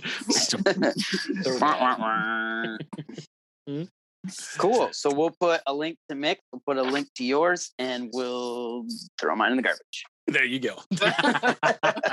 Boom! Level 80, bitches.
This is the Pinky Promise rectification review, if you will. That's right. And you just heard part of the new single from C. Dios Quiere titled Crime Wave. We can't forget Ooh. about that hit single. No. That's going to be a killer track. I love it. And as you heard earlier in the coffee review section that I did, the Pinky Promise Coffee Company I got for Mick and I, it was definitely a burnt coffee batch. Do you think so, Mick? Yeah, it was a bad batch. It was bad. It was bad. Mine was bad and yours was bad. Yeah. And we both got different kinds too. Yeah. I think there was something up with the place that maybe you got it from. Maybe they all got a bad batch there or something. I don't know. Yeah, maybe. Because you reached out to Pinky Promise. I reached out to them. And they were like, yeah, we know Mick got a bad one. Like we got some people saying like that batch was bad. And I said, well, I got the medium Peru one. And they were like, what? That one was bad too. And I was like, it was most definitely burnt. But anyways, with that being said, they tried, right? Right. They sent you and they sent me coffee to try. So I think they tried to make it right. They did. It was nice of them. And they sent me the Peru coffee in a 12-ounce bag back to try so we could re-review this. Yeah. And they sent 3-ounce bags consisting of the winter warm-up, which is a medium, the Papua New Guinea one, which is a medium blend, and then the Awake, which is a medium blend. What did they end up sending you? They sent me the Awake as well. Mm-hmm. They sent me the winter warm-up as well. They sent me a new bag of the Kenya, which is what you got me. Mm-hmm. And then they sent me this rescue coffee, which I haven't opened yet. It's still in the bag because it's half the caffeine, and I think that is blasphemous. Thou shalt not partake. Well, do you want me to let you know what I think of my fresh bags of Pinky Promise coffee? Yeah, you go first, and then I'll go after. Yeah, because I think we should probably end this on a good note, and I think you liked it better than I did. Would you agree to that? I think so, yes. Okay. I think so. All right, here we go. Getting into it. All right. The first batch of coffee I got, as we said, was definitely burnt because the Peru coffee they sent me for the re-review was better, but it wasn't great in my personal opinion. I don't know. It wasn't burnt, so I guess that's a plus. But it honestly didn't do it for me. I don't think it's quality coffee. That's why trying to drink low quality coffee that's burnt the first time, it wasn't even tolerable. Right. This time with the new bag, I could at least drink it. I had much better luck with the 3-ounce bags, to be honest. The Awake, that was pretty good. Yeah. The winter warm-up was definitely my favorite out of what they sent me. And I think you said that too, right? No, actually. Oh, okay. Well, we'll get into it. Sorry. Yeah. I just thought when we originally talked, you said you really liked that one. Yeah. But I ended up sending you all the coffee they sent me and held on to the winter warm-up. So you should be getting that in the mail soon. Nice. So I would say I give Pinky Promise Coffee Company a C+ rating. And I would give them a B-, but the coffee is so super expensive for how good it's not. It ranges from $16 to $22, and I'm sorry, but this coffee is not worth that price. I would never buy it. Maybe if they were selling it for $10 to $12 at the absolute most, then I'd give it a B-. But I do have to give points to Pinky Promise for sending us coffee and making it right by us. So I think that's good. You know, I appreciate them doing that. But my C+ rating, that's my final rating. So tell me about what you thought of this. Yeah, well, I just want to say I'm super, super appreciative that I sent them a message because honestly, after we had talked the other night and we did the podcast or whatever, I was like, there's no way that this can be that bad and it's being sold. Like there has to be something wrong. So I wrote them and I told them, listen, I got this bag of coffee. It was sent to me. I do a podcast where we review punk and hardcore and coffee. And we were super stoked about it. And I opened the bag and it smelled horrible. I brewed it anyway. and I told him it smelled like, or tasted like, walking into a room full of 40 people who have been smoking Marlboro cigarettes for 40 years. I said, I went to your Instagram page. I went to your website. I saw what what you do. And I'm like, there's no way they would want this. And I said, I'm not trying to stir up whatever. I just want you to know, I think I got a bad batch and maybe you want to go back and check and see whatever. They wrote back like within like 2 minutes. Totally surprised. Like normally people are like, what? And there was no like whatever, talk back or anything. It was like, oh, this is so horrible. We want to send you, new stuff. And so, it wasn't like 4 days later, my box showed up again. And as soon as I opened the box, I was like, okay, this already smells completely different. So I got the Kenya. That was the one that you sent me to try. And it's full body, kind of, I would say it's more like maybe a medium dark kind of mix. But when you sent me the bag and I first looked at it the first time, the grapefruit thing kind of threw me off. But I didn't taste grapefruit the first time I tasted cigarettes. But this time, I'm not kidding. This time, the first cup that I had, I tried. I always do, because I like a little bit of cream and sugar in my coffee. But I always try in my first whatever, I try it without anything just so I can taste it. And this time I was like, okay, this is better.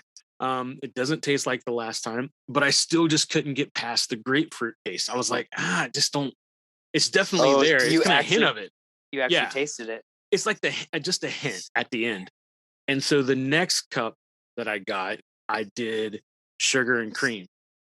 And the second cup, I was like, okay, this is not something that I would drink all the time, but in every once in a while, kind of like dessert coffee or whatever, it's not bad. Like, but that's the thing. If you're putting sugar and cream in it, you're basically turning it into something else. No, because it's just adding to the hints that are already there. Is it like non-flavored creamer? Yeah, it's not. There's no flavored creamer in it. It's just basically half and half. It's just half and half. Gotcha. I always drink my coffee black, so that always is weird for me because to me it's like, well, you're masking the taste. I don't know if it's not flavored. Yeah, maybe I don't know enough because I don't really drink. But I don't put sugar or cream in mine, so I don't really know. And so the sugar just adds to me. It just increased the body of the coffee. At least this kind. There's sometimes that doesn't work. It sucks no matter what you do. But this had actually helped it. And so, and what else I want to say about this is that this coffee definitely has a kick to it. Like the caffeine, it doesn't say anything on here anywhere, but it'll kick your butt. Because by say 2.5 hours later, I'm on my third cup of coffee and I decide to rip the carpet up in my living room. Something that Lindsay has been trying to get me to do for it's like in the office when they're all drinking espresso. Pretty much. That's kind of what happened. It really there's hardwood under here. Which there is. That's why Lindsay wanted to rip up the carpet. But yeah, I totally ripped up the carpet, ripped up all the lining, the tack, the staples, all that. I did all that in one day. So, and this coffee kicked it in. I mean, it was kicking. I brewed it the next day because I had to go into work the next day early in the morning. And I was like, hey, listen, that coffee worked pretty good the other night. Let's try it again. And so I fixed it the next day and I actually took it with me. And I did sugar and cream in it the second time. And I got it. I figured it out. And so for me, I'm like, this isn't something that I would drink all the time. This is not something I'm going to order all the time, but it is a decent cup of coffee for like I said, kind of like a dessert coffee or whatever. But also if you need a good caffeine kick, it's not bad. It'll get you moving. I never made it past 1 cup. So Yeah. No, like, I drank 1 and then I was like, I'm good. Yeah. I gave it I'll the make old different. I gave it the old college try because they sent me a new bag and I was impressed. So I was like, I'm gonna try Yeah, this. I tried them too. I just there's no way I could drink more than like More than one. I don't know. I didn't like it. I'm glad you did. Like, I'm glad we're ending this on a positive note. Right. And you're getting more in the mail. Yeah. And I can go rip up the whole house. And what I got was different than, I mean, the Kenya is different than the main bag you got. Right. From the last time. And I want to say that the Awake coffee, I really dug, just because it did have like this smoky, I don't want to say aftertaste, but there was like this smoky, like it was almost like I'd get a good drink, and it was almost like I could smell it still, if that makes sense. It was like a campfire. I kind of wrote down, it was just kind of like a campfire, and it was very full, like a very full tasting cup. And I did kind of make it, I know I made it kind of strong because I used the whole the whole 3-ounce bag. Oh yeah, I did the whole thing. So I may have made it a little too strong, but the thing was, it wasn't like the Kenya coffee that it was an instant caffeine kick. It was more of like a normal cup of coffee. So I dug it. The winter warm up, the thing with the winter warm up, I dug it, and I could definitely get the hit of citrus. But I just wanted it to be strong. That was my favorite one. Was that your favorite one? Out of those, yeah. But I don't really like super strong coffee. Right. I'm more of a dark coffee person. So for me, I was like, I wanted it to be a little bit stronger. And I can see why they say it's like an all-day coffee because it doesn't have a whole lot of kick to it. But it was just comfy. It was a nice, comfy cup of coffee. Like, it's something that you would, because of the name and the way it kind of tasted, it was maybe something that you would get at a bed and breakfast when you woke up in the morning. Yeah. Oh, have our winter warm up. I don't mind if I do. So yeah, what do you rating this? I'll give it a B. Yeah. That's where I'm at. Solid B. Yeah. That's solid. I'll give it a solid B. Yeah. Listen. It tasted, I've tasted way worse. I do have a question for you though. Yeah. Yeah. Would you buy it for $18 to $22 a bag? No. Now, if they had a, and I think they do, they have you can get like 3 or 4 little bags like this. Yeah, but it's $20. Like, you got to buy it. Was it like $20? Deal. Yeah. Oh. If you could get that with the Awake and the winter warm up. Really, for $20? No. I'm hear me out. Okay. I would get it as maybe I would gift it to somebody else. You would gift that to somebody? I think so. It's decent. It's good. Come on, let's be real. I'd rather send someone a bag of Open Pro coffee for $18, give $5 to the pups or suicide prevention, and give them a bag of good coffee. Yeah. I don't know. I'm gonna stand by. They're not gonna listen to this podcast anyway, so don't worry. You never know. They thought it was a good concept. They were like, "That's a really good concept for your podcast." I'm like, "Well, thank you. I'll send you a link." Oh, maybe they will. In that case, whoops. No, like I said, the stuff they replaced, it grew on me. Like I said, it's not my favorite, but I drank it and it got me through work, and I ripped up the carpet in my living room. Working class coffee. At rich people prices. All right, we're out of here. The thing is, we're out of here. Hold on. We can say we're giving this too much. Hold on. But we can say, like, we're DIY punk hardcore kids. Like, yeah, we're gonna complain. Crap. But we're also gonna complain about prices. Oh yes, yes. So there you go. Now we're done. We're cheap. Take us out of here. Time for the next level. Cool. Jumping into coffee and hardcore album reviews. Let's do it. Let's do it. So this All is right. Coffee and Hardcore album review time, and we each got one album to review, and we didn't give it to each other this time. We're going to tell each other what we think of that record. So We're going to try to Mick, convince each other to listen to the album that we Yes. picked. Right. Yes. Mick, let's hear what you got to say. All right. So here's my pick. All right. And I got to write something down because Wiley will be upset if I don't include this into Uh-oh. Oh, yeah. into the thing. I have to have the exact date. There it is. I got it. All right. So here's my pick. And I've changed it. I've changed it like 5 times. Nothing wrong with that. Okay. This album came out September 24th, 2021. So it's a recent album. The name of the album is This Place You Know by the band One Step Closer. Yes. All right. So I picked this album because in the last year or so, I think it was last year, I saw some video footage of these guys playing a show in Kentucky. I mean, it was 2 years ago. Dug the album that had out then. Was looking forward to this one coming out and kind of forgot about it, and even saw a single or whatever. And then lo and behold, it was actually midnight on a Friday, and I was up and this album showed up, and I was like, what? I forgot. And so I dug into it. I absolutely love it. It's old school with the vocals and everything. I mean, it's got the old school sing along and all that stuff, but the vocals kind of bring it into the newer stuff. What's it called again? This Place You Know is the album. What's the band? Yes. What's the band again? Sorry. One Step Closer. Thank you. Man, for one, the drums are nonstop. The rhythm section, like the drums with the bass, is just intense. They go well together.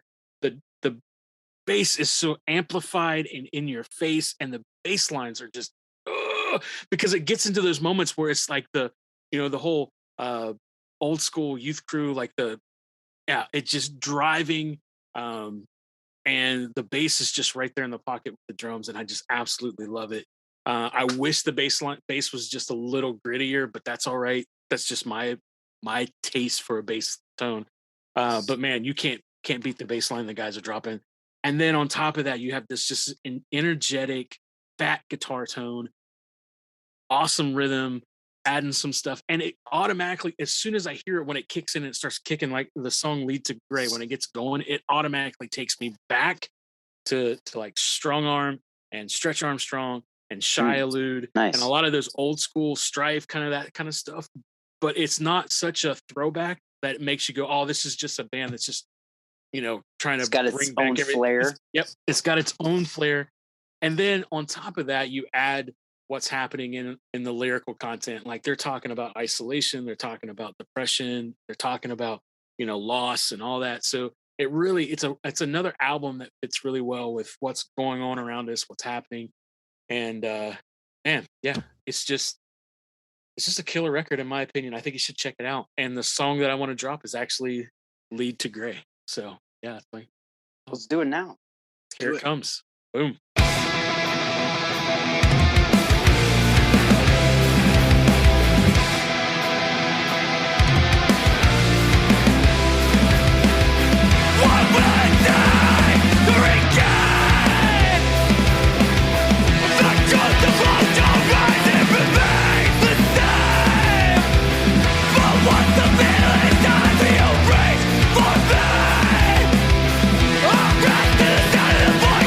Better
So have either one of you Cool. guys hurt? Oh Hurt? yeah, I was gonna say, I actually- think. I've talked to I them have a not. bunch. Oh, they, awesome. yeah, they're super cool dudes. And I'm actually going to see them with Comeback Kid. It was Be Well was supposed to play as well. Yeah. Strike Anywhere, but they both dropped out. But yeah, they're good kids. They make some of their own merch too. Like they'll do like random runs of like very small amounts, and they like sew their own stuff. It's kind of cool. It's a good band. They're another one of those bands that are like too creative for their own good. Yeah, like Yeah, almost like overdo it. their merch and stuff. Some of them are like, really? Okay. Yeah. Like, Even who's that- gonna win? Yeah. And Who's gonna even this album cover, even though I like it, it's just so different. Like, Yeah, I like this it is a a lot. hardcore band. So It looks yeah. cool. it kind of trends with the it's not like Turnstile, but it's got that different Yes. different feel to it. You know, it's like entering a different area of hardcore. So Yep. Almost like that Change record too. Like Yeah. yeah, they're Yes. all it's good. It's good stuff. cool. So what do you got for us, Steven? So I went back and forth, of course, and changed my mind 100 times. But I know you asked me, and I was like, "Yeah, what? Go ahead." I did another local thing because why not? My first time around. I went with Hard Target. Well, let everyone know what local means to you. Where Local you? is Massachusetts. Yeah. I am south of Boston. This band is from the Woo, Worcester, Massachusetts. They represent Central Mass hardcore, and they do an awesome job at it. They just remind me of like an old school Massachusetts hardcore band that I would see back in the day in the VFW. All right, you're gonna have to tell me. I don't know. You're gonna have to tell me the name again, so I can look this It's up. Hard Target. Hard Target. It's just got a bunch of grooves, bunch of breakdowns. Full Well, of they only got one record so far. Yep, just one. So they released their first record in 2021. It was through I think it's Glue Man Records. It's a small record company in Massachusetts. And they released it in May. Yeah, it's good Yeah. stuff. It's all the guys in it. They are not a straight edge band, but all the guys in it are straight edge. They are hardcore veterans. So, you know, they've been around the scene for a long time. I've seen them already raising money for like a bunch of different things with their merch and stuff like that. So, bunch of cool dudes, great music. Definitely gotta check them out. I love everything on this album. They just recently recorded a live video for their song Wasteland. That was really cool. It's good stuff. What song you want to drop from them? So I'm gonna drop a song, but I'm gonna give the listeners a couple seconds to go find some two-stepping shoes because they're definitely gonna need them for this one. He called you out. You better go find them. If you got them, you got to put them on. So we're gonna drop Sanity Check. Drop it, Mick. Sanity check. Boom. Boom.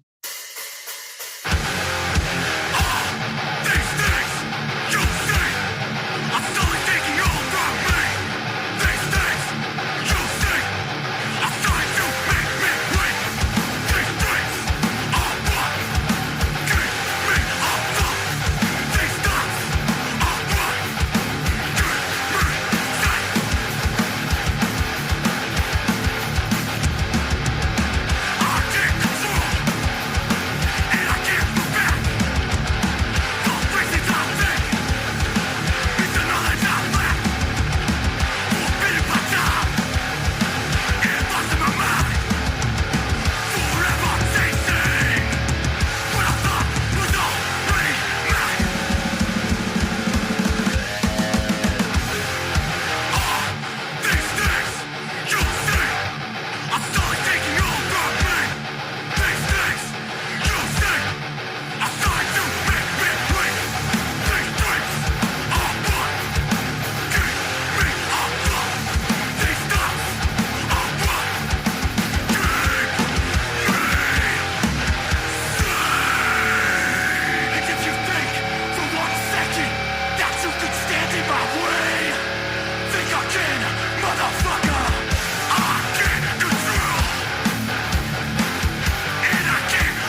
saving the best for last, I guess, right? Isn't that what they say?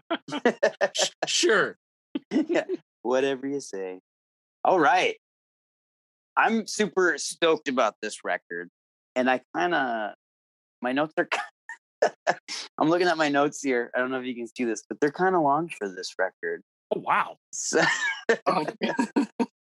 So maybe I won't go into all of it, but I kind of, I'm really digging. Anyways, this album is Unblind, the Unblind EP. I know you know it, Steven. Oh, yeah, you know it, That's Steven. good stuff. 4 tracks hailing from Cleveland, Ohio. Uh-oh. So it's not officially, sorry, if I can speak, released yet as we do this review, but comes out tomorrow. Right? Nice. But for the listeners, tomorrow's October 15th. Right. Right?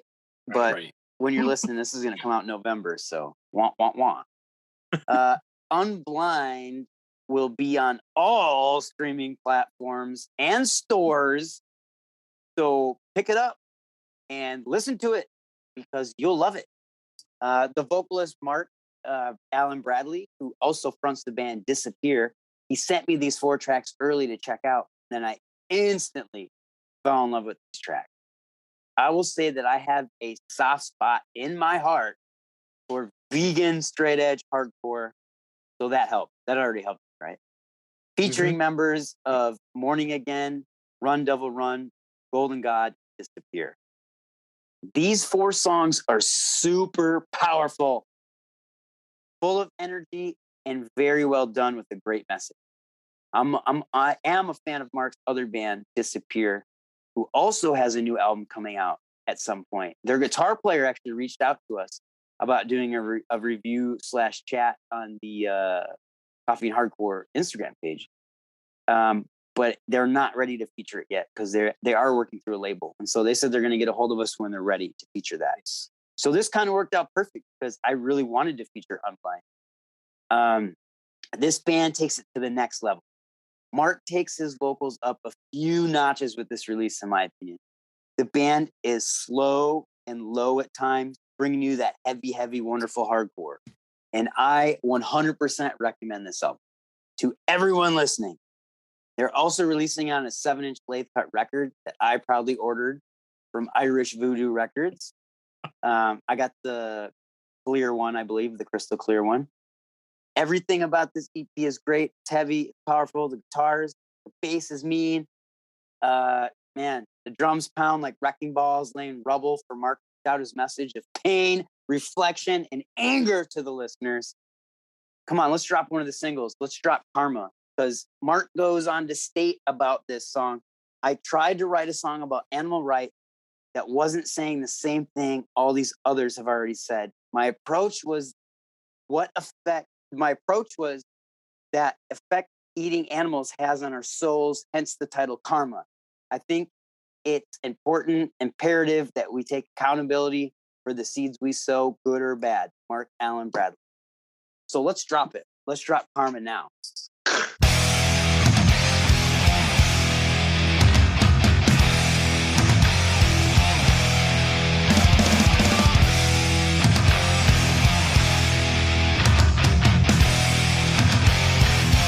Their life, your meal. The flesh you eat is the life you steal. Their pain, your pleasure. Hunting for the thrill. You're just a coward, so you feel the need to kill. How can we be so cruel to reduce our life to food? You could so only fear. It's not hard to see the cost. Is there suffering when death is the only choice? To escape the hell that we have been to live. We watch and wonder as the war rages on, and we continue to feed the needs of the tongue. How can we be so blind?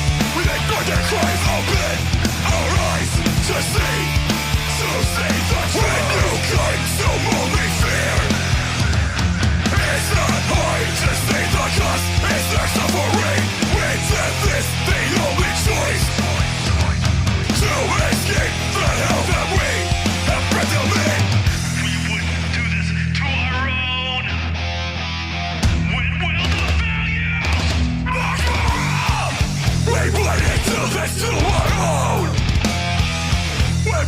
value, smash her up.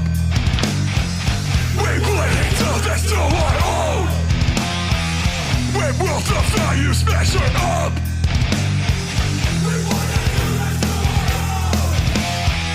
We will the value, smash her up.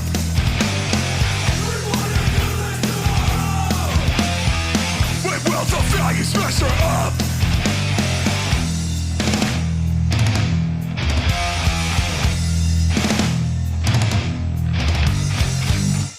Boom. Boom. Cool. Well, that was our first. Yeah. So I have a question. Like, who is in that band that was in Morning Again? Man, I don't know this stuff. Oh no. Oh, okay. And because there was a couple guys, at least one guy that was in Outcast that was from Dayton that ended up in Morning Again. I didn't. That was him. Cool. I have to look. I don't know. Who's the guy from Zayo that's in Redline?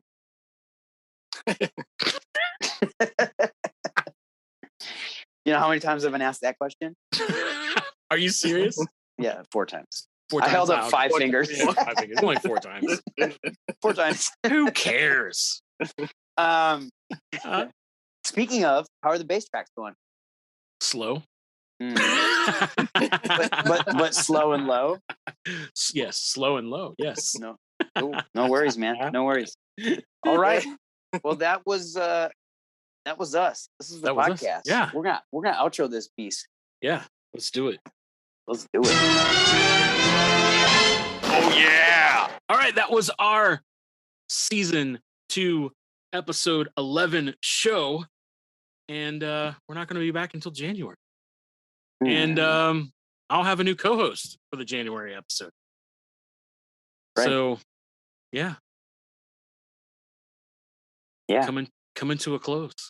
It is Season 2. I can't season believe 2. I can't believe it's been 2 seasons. Oh man.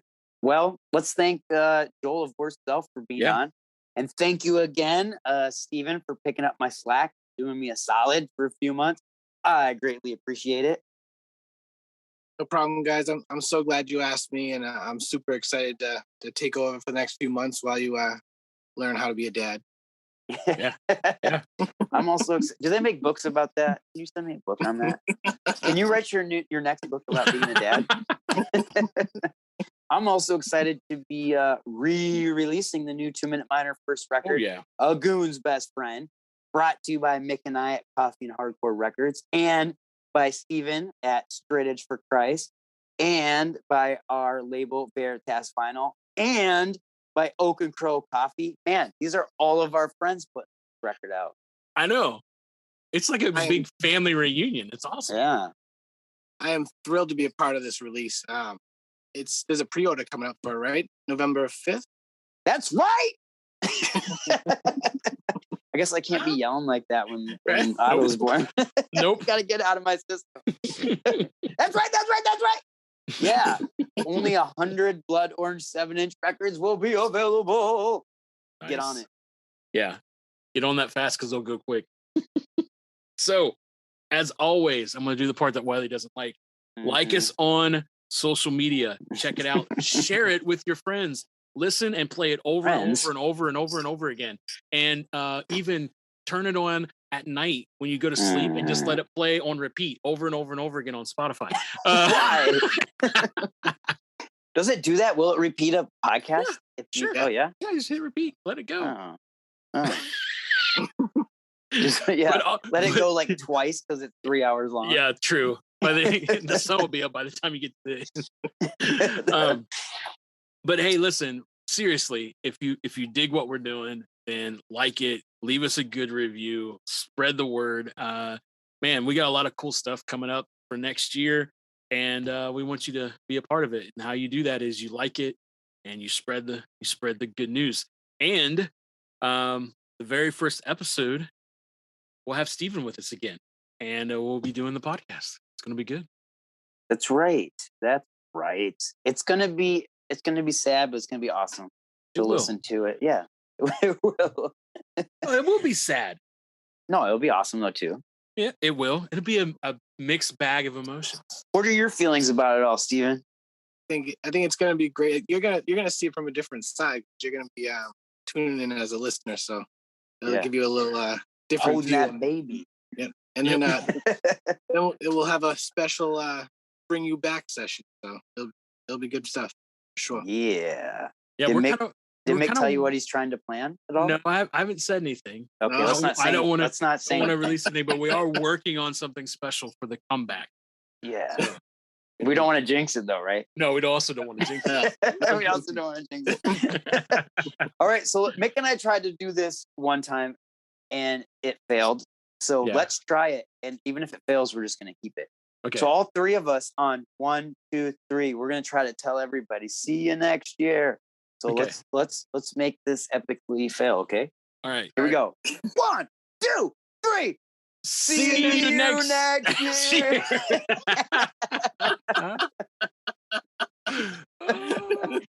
Whatever. Yeah. Drop that battle royale out of the song. Coffee and hardcore, coffee and hardcore, coffee and hardcore, bullshit on.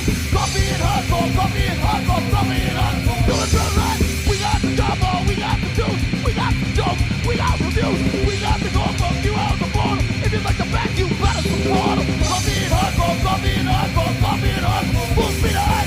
Coffee and hardcore, coffee and hardcore, coffee and hardcore. Come on, try to lie. There's no laws in this place. Anything goes. It's Thunderdome.